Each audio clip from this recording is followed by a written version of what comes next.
तो बच्चों अगला टॉपिक आपका है नॉर्मेलिटी। नॉर्मेलिटी को भी मैंने कैटेगरी में डाला है, किसके, वीआईपी कैटेगरी में डाला है। उसका रीजन है कि नॉर्मेलिटी भी बहुत इंपॉर्टेंट है जो आगे आपके चैप्टर्स में यूज होगा। सबसे पहले मोलारिटी कंपेयर करो, मैं यहाँ पे आपसे कंपेयर करवाता हूँ, है ना। हमने क्या पढ़ा था, मोलारिटी। तो मोलारिटी हमने क्या पढ़ा था कि जो एन का मतलब जो मोल था उसको वॉल्यूम से हमने डिवाइड कर दिया था, ठीक। अब इस पे कंपेयर करो, यहाँ पे देखो नंबर ऑफ ग्राम इक्विवेलेंट, यानी वॉल्यूम तो यहाँ पे है ही, बस ऊपर क्या आ गया है, नंबर ऑफ ग्राम इक्विवेलेंट। ये क्या होता है हम अभी निकालना सीखेंगे। तो अभी आपको पहले क्लियर होना चाहिए कि नॉर्मेलिटी क्या होती है, ग्राम इक्विवेलेंट अपॉन वॉल्यूम। ऊपर सॉल्यूट होता है, नीचे सॉल्यूशन होता है, इसमें कोई दिक्कत होनी नहीं चाहिए। फिर हमने कहा यार अगर डिफिनीशन बनानी हो तो क्या करेंगे। डिफिनीशन का सिंपल तरीका होता है, आपने वॉल्यूम को 1 लीटर माना कि यार 1 लीटर में कितना होता है, तो हमने कहा अगर हम वॉल्यूम को 1 लीटर पुट कर देते हैं तो देखो अगर आप 1 लीटर पुट करते हो यहाँ 1, यानी नॉर्मेलिटी और ये बराबर हो जाता है। सेम जैसे एग्जांपल के तौर पे आपने पुट किया v इज इक्वल टू 1, तो बताओ मोलारिटी मोल के बराबर हो चुकी है। सेम ऐसे ही नॉर्मेलिटी आपके ग्राम इक्विवेलेंट के बराबर हो जाएगी, यानी 1 लीटर में कितने ग्राम इक्विवेलेंट हैं उसी को ही क्या बोलते हैं, नॉर्मेलिटी बोलते हैं। ऐसे ही 1 लीटर में कितने मोल हैं उसी को मोलारिटी बोलते हैं। फिर ये कहानी हम देखो, अब हमने क्या किया है, सेम जिस तरीके से ये हो गई तो मैं इसको कर देता हूं। अब देखो सिंपल कि अगर आपको मोल निकालना है तो यानी m into V is equal to n।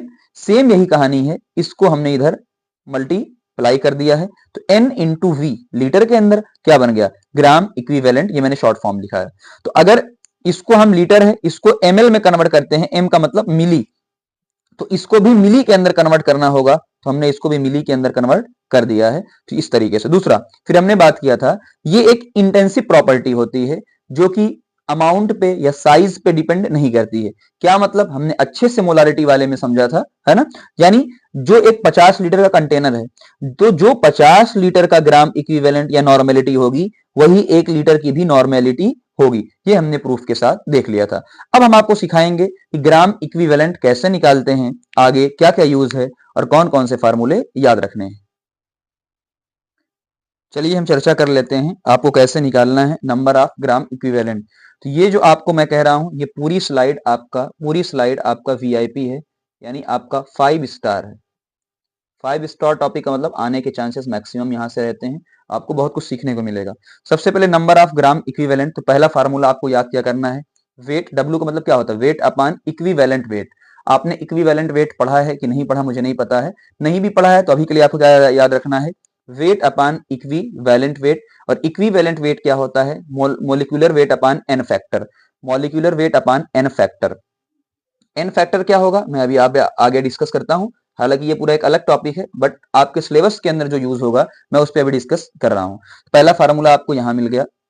दूसरा यहीं से बना सकते हैं, देखो वेट अपॉन इक्विवेलेंट वेट, आइए साइड में हम बनाते हैं। तो हमने वेट को रखा वेट, इक्विवेलेंट वेट को रखा हमने molecular weight upon N factor, ठीक है। तो एन फैक्टर कहां चला जाएगा, ऊपर चला जाएगा, तो यानी weight upon molecular weight into N factor, ये आपको मिलेगा। बताओ वेट अपॉन मॉलिक्यूलर वेट ये क्या बन जाता है आपका, मोल बन जाता है। तो अगर ये मोल बन गया इंटू एन फैक्टर बन गया। अब हम मोल को और क्या लिख सकते हैं बेटा, देखो मोल को और क्या लिख सकते हैं, मोल को हम और क्या लिख सकते हैं, है ना, इधर molarity is equal to mole upon volume, तो हम मोल को और क्या लिख सकते हैं, m इंटू वी, क्या लिख सकते हैं, m इंटू वी, पहली चीज। दूसरा अभी हमने पढ़ा था कि नॉर्मेलिटी क्या होती है, ग्राम इक्विवेलेंट अपॉन वॉल्यूम। तो अगर हम वॉल्यूम हमको चाहिए ग्राम इक्विवेलेंट, तो यानी n इंटू वी हो जाएगा। तो ये आपको इतना फार्मूला याद रखना है, रट रट के ये रट लो, समझ लो, जैसे करना है आप कर सकते हो। अब दोनों के बीच में क्या रिलेशन है, बहुत इंपॉर्टेंट है।